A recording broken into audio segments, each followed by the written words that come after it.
I want to talk to anyone who has a leasehold. Now, ministers are about to launch the biggest reforms of property law in England for 40 years. So if you have a leasehold, can you get in touch? Hi to Rach in Solihull, who says, I have a leasehold on my property. It's a nightmare. I've tried to get out of it for ages. I've had loads of problems with it. So I will eagerly wait to hear what the reform is. So let's go into it then. Today is the news millions of leaseholders have been waiting for. They'll now legally be given the right to extend their lease to a maximum term of 990 years, like freehold properties. Now, 4.5 million people in the UK have fallen foul of the leasehold clause over the years when they bought a new home and they didn't actually know that they didn't own the land that it was built on. So today's measures, announced by Housing Secretary Robert Kendrick, is one of the biggest reforms to English property law for 40 years. Well, my next guest, Katie Kendrick, set up the National Leasehold Campaign over 10 years ago when she bought a freehold property, and she joins us now. Good morning to you, Katie. Good morning. So this is great news then for you and millions of others. I see people coming through waiting to hear what this is all about. So what's the difference between leasehold and freehold, Katie? Can you explain in simple terms what this means? Yeah, well, first of all, it's fantastic news for millions of leaseholders today. The news is very much welcomed. We need to remember, what is the difference? Leasehold means you don't own the land your home sits on, but you don't own the property neither. People think that you just don't own the land, but actually the realism of is it that you are a tenant and you have a landlord. So leasehold is not home ownership. Right, okay. So do people go into this unknowingly then, or are you fully aware of that when you get the property? I think people understand it's leasehold, but actually don't understand fully what that actually means. They think that they actually own the building, but actually you don't. You still have a landlord. And there's so many restrictions that you're not informed of. And it's got to the point where leaseholders don't feel that they were given all of the information at the point of sale to make an informed decision, which is how we've ended up in the leasehold scandal that is now rife throughout the country, both for flats and houses. So if you have a property, I'm not going to say own because like you said, you don't own it. But if you have a property that's leasehold, you have to pay somebody else and they can kind of change rules, presumably, and up prices on things. Is that how it works? It is. So everybody who has leasehold, the majority of them have a ground rent that you have to pay each year. You know, that can vary from £100 a year, you know, up to over £1,000 a year in ground rent. Ground rent is for no service whatsoever. That's not a service charge. They're completely separate and a completely scandalous service as well. But ground rent is for no service. You're not paying for anything. It's a waste of money. So, yeah, you know, and in terms of fees, yes, they can charge whatever they want for permissions to make alterations to your property. For example, I've got a detached house. If I wanted to build a conservatory, I had to ask my freeholder permission, which will cost £2,600 permission to put on a conservatory of a home I'm supposed to own and I'm mortgaged on. Right, okay then. That does make you wonder why, without any rights, it seems, I know that this is changing today, people would buy a leasehold at all.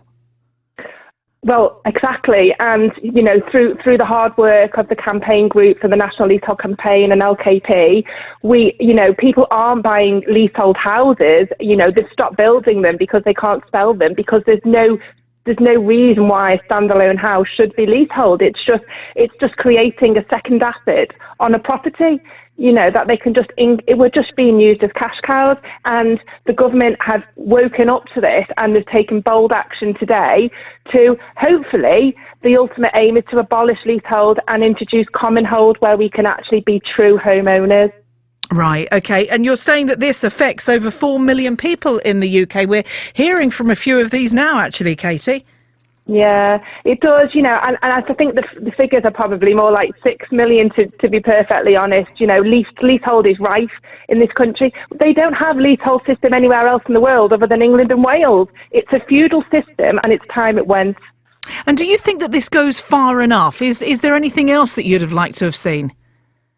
I think, you know, today's announcement, they are words. We need to remember, you know, we've heard positive words in the past. and they're yet to be put through the House of Commons and made into legislation. So, we do need to push more on this because, we don't want them to be watered down. Could they do more? They need to make sure that existing leaseholders are not forgotten in the changes that are coming for the future. It's all very well ending a feudal system for the future, but if it was wrong, then those already in it need to be helped. We've got a caller on the line, a first-time caller actually, called Richard. Now, he's been kind of like listening along to this. You're in this situation yourself, aren't you, Richard? Yes, I am, although it may be a little bit different from your speaker's Katie. personal situation. Yeah. Sorry, what's her name? Katie. Katie, Sorry. yeah. Sorry, Katie. I bought a flat 40 years ago, a leasehold flat. It's just a converted house, 2 flats, upstairs, downstairs, two separate flats.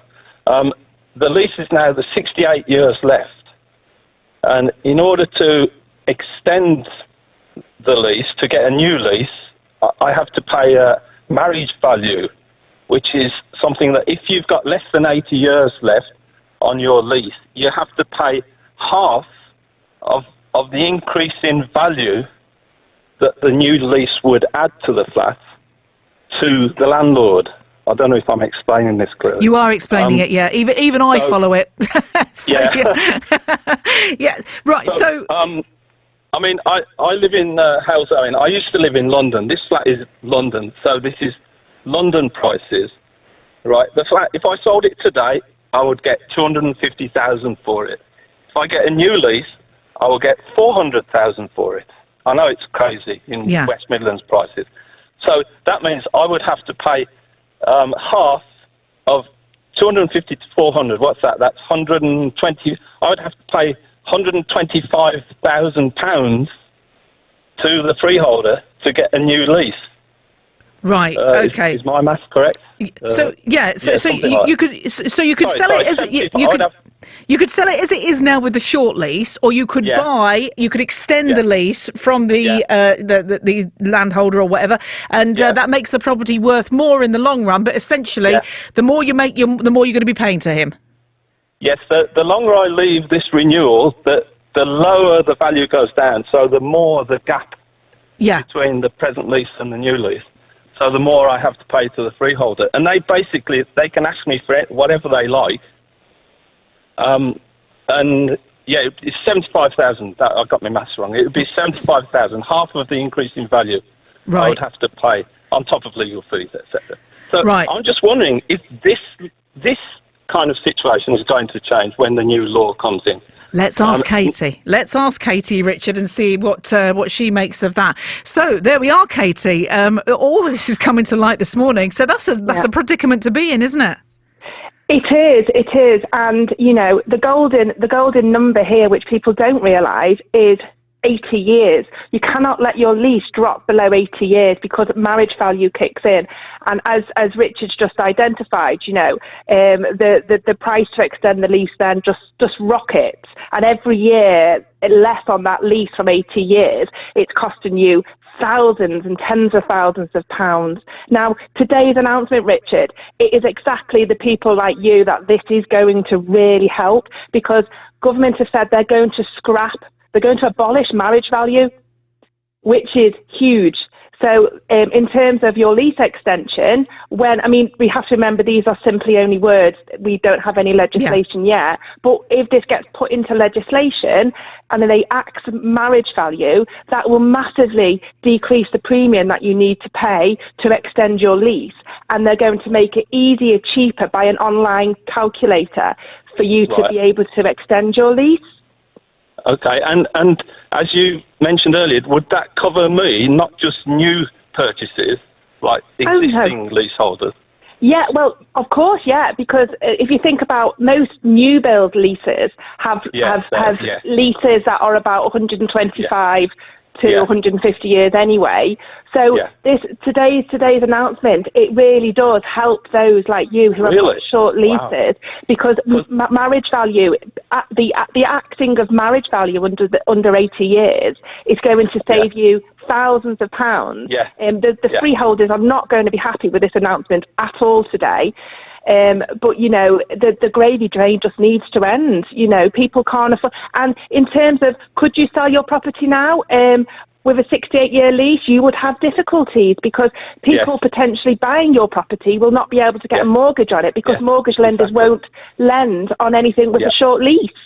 So, if I sold it now, it would be cash buyers only now if I tried to sell it. And I was actually on the point of considering actually paying this marriage value, finding the money somehow or other, taking a second mortgage, whatever.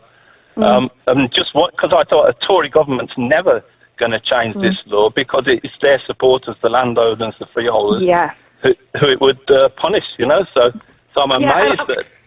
Well, it's good news all round for you then, Richard. I mean, I know it's the first time you've listened. It's the first time you've listened, the first time you've called in, and there we are. We've hit the jackpot. We've got good news. Can I just give you one bit of advice? You must get legal advice now, whether to wait or to do action, because we don't know how long this is going to take to get into legislation. So I wouldn't want to tell you to wait and it take 5 years and it's costing you more money every year. So really do, if you want to email the National Leasehold Campaign, do so, and I can put you in touch with a good lawyer who will be able to advise you on wait or take action now. But there you go. News.